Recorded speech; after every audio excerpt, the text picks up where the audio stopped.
The crew thought it was a mirage. A shape bobbing in the middle of the vast empty sea. A lion? It was impossible.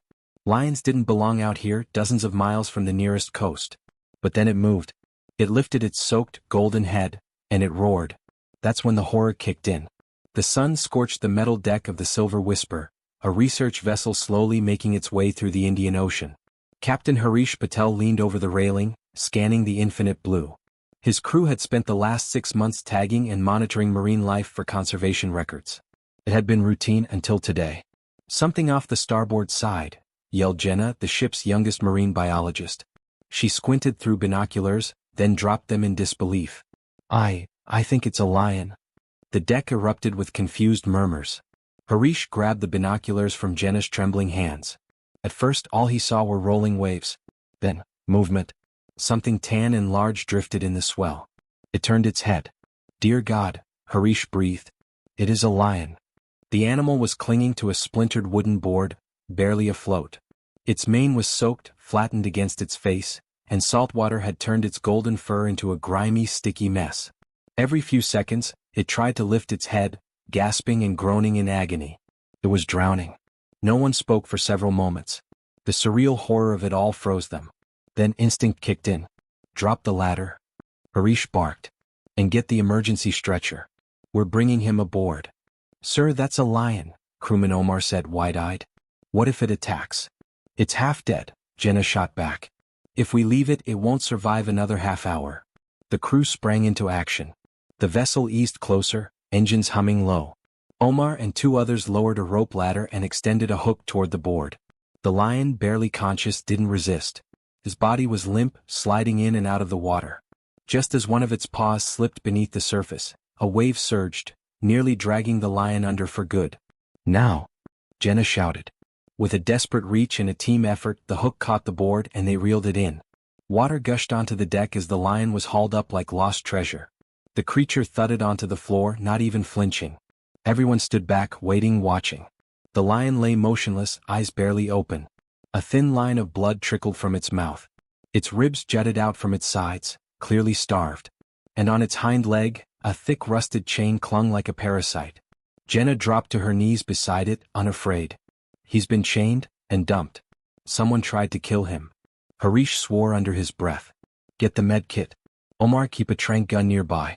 Just in case." They went to work. Jenna cleaned the lion's wounds while Harish snipped the rusted chain with bolt cutters. The iron fell to the deck with a clang that startled everyone. The lion's eyes flickered open at the sound. It let out a low, pained growl, but made no effort to move. "What's he doing out here?" Omar whispered. "This makes no sense." But Jenna's mind was already racing. "No, not the ocean currents. Look at the barnacles on that wood, it's local. This lion wasn't lost at sea. He was deliberately brought here." Harish's expression darkened. Then someone wanted him gone. They gave the lion fluids and pain meds, just enough to stabilize him. For hours he lay still, rising and falling with shallow breaths, soaked and shivering beneath a wool blanket. No one knew if he would survive the night. By sunset, the crew was still silent, huddled around the sleeping predator. The ship creaked as it rocked gently over the water, the sky now bathed in orange and violet hues. That's when the growl came. It was deep, gravelly, and deliberate. The lion, eyes now fully open, raised his head. He looked at them, not with wildness but a haunting, human-like pain. Jenna stepped closer, whispering, "You've been through hell, haven't you?" The lion didn't growl, didn't flinch. He simply looked at her. The crew watched, stunned, as Jenna reached out and gently placed a hand near his massive paw. He didn't pull away. That night the team barely slept. The ship's satellite system buzzed with emails and calls. Jenna sent footage and details to international animal rescue networks. She had no name for him, so she called him Temu, Swahili for gentle. But there was still no explanation. How did a full-grown African lion end up chained, starved, and adrift in the ocean?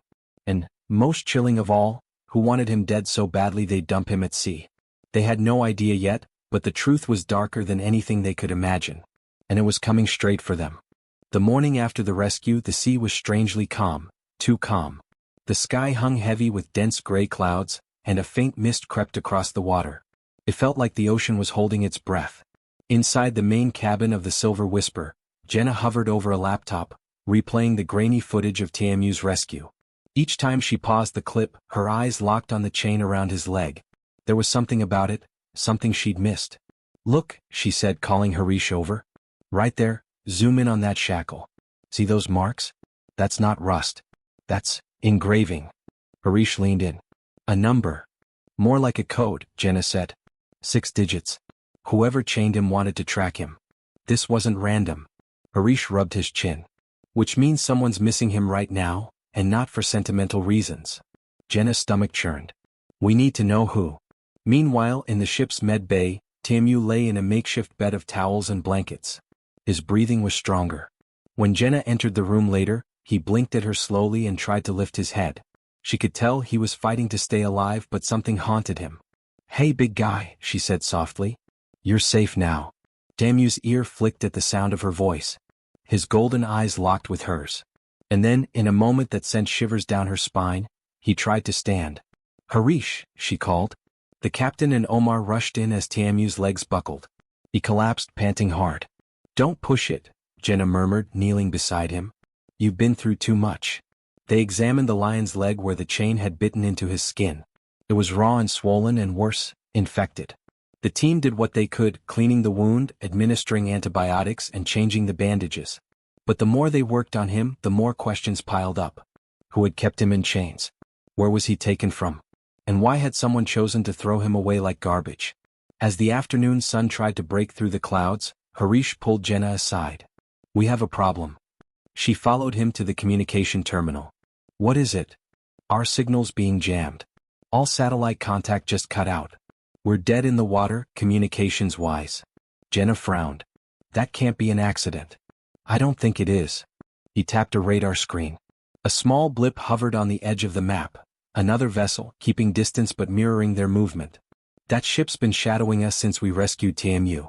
A chill slid down Jenna's spine. "You think they're the ones who dumped him?" Harish nodded grimly. "Or the ones sent to make sure he stays dumped." They watched the radar for another hour. The shadow ship never approached, never drifted far. Just watched. Then just before dusk, the silver whisper shuddered. A loud metallic clang rang through the hull. "What the hell was that?" Omar shouted, already sprinting toward the stern. The crew rushed after him, and found something horrifying tangled in the ship's propeller. A thick net, attached to a weighted hook. It had been deliberately thrown or dropped into their path. Someone wanted them immobilized. "This is a warning," Harish muttered. "Or a trap." They worked quickly to cut the net free. The moment they succeeded, the blip on the radar moved, closer this time. For the first time, the other ship broke silence. It hailed them on an emergency radio channel.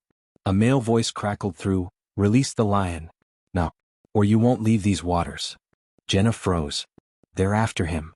TMU, still weak but more alert, let out a low growl from below deck.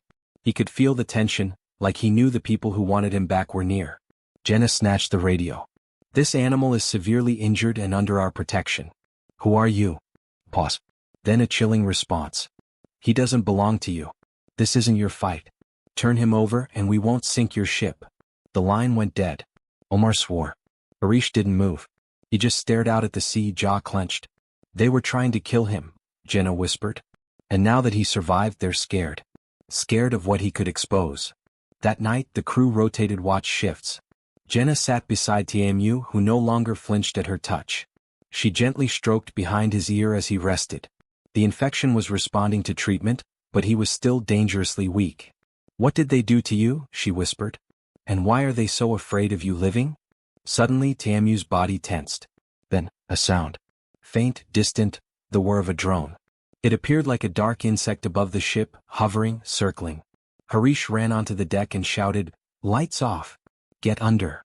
The crew dove for cover, and Jenna threw herself protectively over TMU. The drone buzzed past and vanished over the horizon. No attack. No message. Just surveillance. "They're watching every move we make," Harish said. "And they're not backing down." But Jenna had already made up her mind. "We're not handing him over," she said fiercely. "They tried to drown him in the middle of nowhere like trash. He's not trash. He's someone." The others nodded. No one argued. They didn't know who they were up against. But they did know one thing. They were in it now. All of them. By sunrise, the ocean felt different. It wasn't just the subtle rocking of the silver whisper or the low buzz of tension threading through the crew. It was the lion. TMU was no longer just a helpless creature pulled from death. He was starting to wake up, and not just physically. Jenna had dozed beside him for barely an hour before being startled awake by a low, rhythmic sound. She looked up and her breath caught. TMU was standing. Shakily. Stiffly. But on all four legs. His mane, though matted and damp, caught a bit of the morning light. His wounded leg trembled under his weight, but he stood tall, his chest rising with strength he hadn't shown before.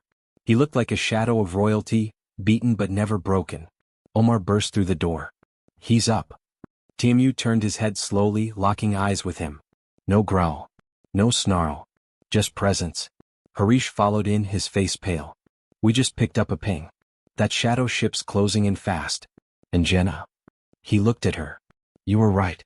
I found the shipping code from the chain, traced through an offline manifest I downloaded weeks ago." Jenna straightened. "What does it say?" Harish placed his tablet on the table and spun it around. A scanned document filled the screen, an animal transport log from a private facility in northern Somalia. Most of the fields were blacked out, but one name stood out, typed in bold. Tamil, asset number 691432. Origin, captured wild, Tsavo region. Jenna's stomach dropped. He was wild. Taken straight from the Tsavo conservation area. Omar leaned in. "Look at the destination. It says Pentris Biotech Holdings, Experimental Enclosure A12. "What is that?" Jenna asked, a tremor in her voice. Harish's voice was grim. "It's not a zoo. And it's not a sanctuary." As if on cue, the lights above them flickered. A hard clanging echoed outside, metal hitting metal. The engine sputtered. Jenna rushed to the deck. A drone had returned, this time dropping a small device that skidded across the wet floor and hissed smoke. It was another warning. Last chance. "Harish, how close is that ship?" "Less than a mile. They're not bluffing anymore." Jenna gritted her teeth. "We're not handing him over." "He won't survive a firefight," Omar said. "Neither will we."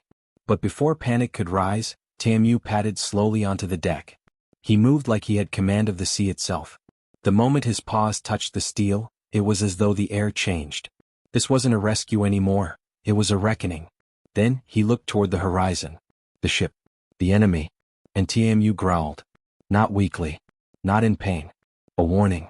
It was the kind of sound that stirred ancient memory. Primal. Unmistakable. Jenna froze. He remembers. He knows them. A sudden thought sparked in her mind. She turned to Harish. What if they weren't just experimenting on him? What if they were training him? Harish's eyes widened. Weaponizing. Omar whispered, "A combat lion?" Sounded like science fiction. But everything they'd seen so far made it chillingly plausible. The chain. The scars. The numb obedience when he first arrived. And now, the defiance returning. Jenna rushed back to the computer and ran the name Pentris Biotech through every offline record she had stored. An old flagged report popped up, buried deep. She scanned it quickly. Pentris had been under scrutiny by global wildlife agencies. Multiple accusations of illegal animal experimentation. Alleged attempts at behavioral manipulation for military use. But no one ever found proof. Until now. He escaped, Jenna said. Or maybe, someone helped him escape. But when they realized he was free, they dumped him in the ocean to silence the evidence. A predator turned prisoner, then turned liability. Harish stood frozen. They weren't tracking us. They were tracking him. Suddenly the shadow ship hailed them again. This time no pretense. Final warning. Release the lion or we board. Then silence. Jenna's jaw clenched. They're going to try to take him by force. But TMU didn't back away. He stood near the edge of the deck, staring at the oncoming threat. There was something in his posture, resolve. A lion's instincts weren't just survival. They were defense, protection, justice. And Jenna saw something else, something heartbreaking. He wasn't just ready to fight. He was willing to die. No, she whispered. You don't get to be thrown away, survive all that, and then die now. She stood up, eyes blazing. We broadcast. All of it. Harish blinked. What? We still have the emergency satellite backup. It's short range, but if we connect through the marine rescue frequency, we can beam a data burst. Just enough to send TMU's footage, that transport record, everything. Harish was already moving. You better hope someone out there is listening. As Harish and Omar rerouted the signal, Jenna stayed with TAMU. She pressed her forehead gently against his mane. "You've done enough, big guy. Let us fight now." The transmission went out in a burst of static and light. And minutes later, the Silver Whisper's radar lit up with new blips. Multiple. Harish stared in disbelief. It worked. Civilian rescue boats, a UN wildlife drone, and a patrol cruiser. The shadow ship stalled, then turned.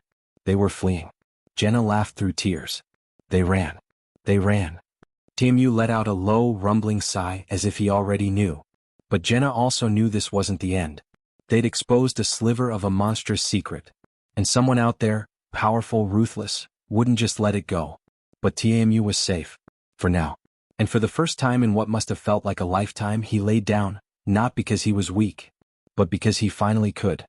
The sun dipped low over the horizon as the Silver Whisper glided through calmer waters, escorted on both sides by a small convoy of Allied rescue ships and one United Nations wildlife protection cruiser. The tension that had gripped the crew like iron shackles had finally begun to loosen, though none of them were naive enough to believe the danger had truly passed. Jenna sat beside TAMU on the deck. His body pressed lightly against her leg, a quiet reassurance that he was still with them, that he was still fighting. She ran her fingers through the tangled strands of his mane, now dry and warm in the ocean breeze. "You don't even know what you've started, do you?" she whispered. "The world's going to know your name." The data packet they had blasted out into the Marine Emergency Channel had done more than just call for help. It had ignited a fuse. Animal rights networks were already circulating the video of TAMU's rescue. And as soon as the Pinterest transport log leaked online, digitally signed and time-stamped, everything changed. By nightfall, #JusticeForTAMU was trending across global platforms. Whistleblowers came forward. Former employees of illegal wildlife trade syndicates. Leaked footage of lions pacing in concrete cells surfaced online. Testimonies poured in. The story that had started with one half-dead lion drifting through the Indian Ocean had now cracked open a horrifying underground network. And TAMU? He had become the symbol of it all. But he didn't care about the noise, the trending hashtags, or the outrage boiling across the globe. TAMU only knew the ocean air, the sound of calm waves, and the presence of people who didn't hurt him. That was enough for now. The convoy docked at a private high-security wildlife rehabilitation center on the Seychelles. It was a temporary haven, but far removed from curious tourists and news cameras. This place was built for true recovery, and the director had personally requested TAMU's transfer. As the staff gently wheeled him down the gangplank, reporters swarmed outside the security gates. Jenna shielded her eyes from the flashbulbs. She hated how the media only seemed to care after the suffering had already happened.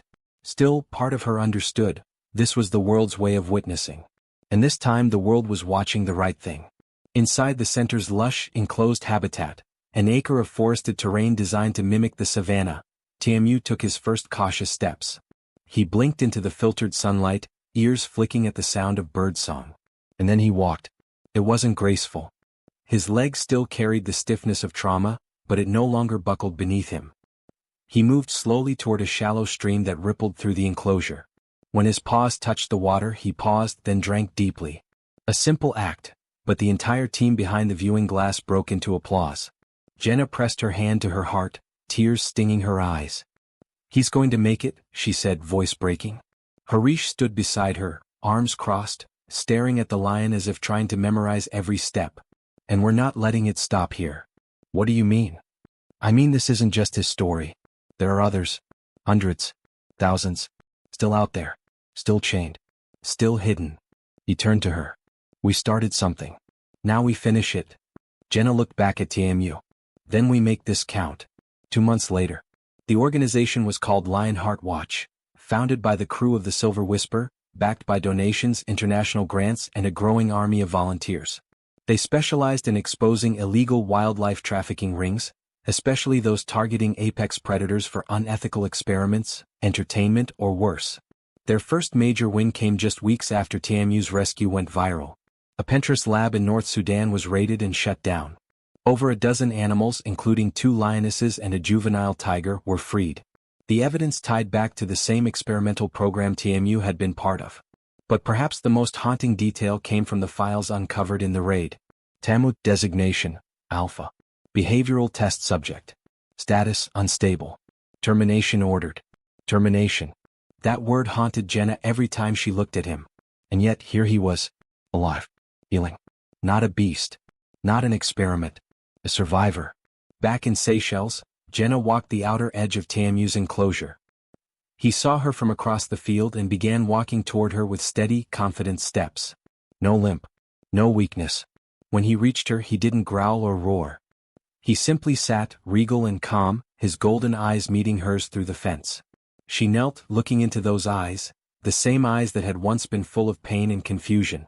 "I wish I could ask what they did to you," she whispered. "But I think I already know. And I promise, I'll make sure it never happens again." The breeze shifted. A warm wind swept through the trees. TMU looked up at the sky, then back at her. And then he roared. A deep, shaking roar that echoed through the valley and across the hills. Not in fear. Not in anger. But in defiance. In freedom. It was the sound of a soul no longer caged.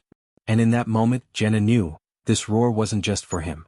It was for every lion still waiting to be found. Every broken animal still locked in silence. And every human who had forgotten what these creatures meant to the wild, and to the world. If TMU's story moved you, don't just watch. Support rescue sanctuaries, report illegal wildlife activity, and share these stories. Because for every TMU, there are countless others still unheard. Subscribe for more real raw animal survival stories that prove one thing: every life matters.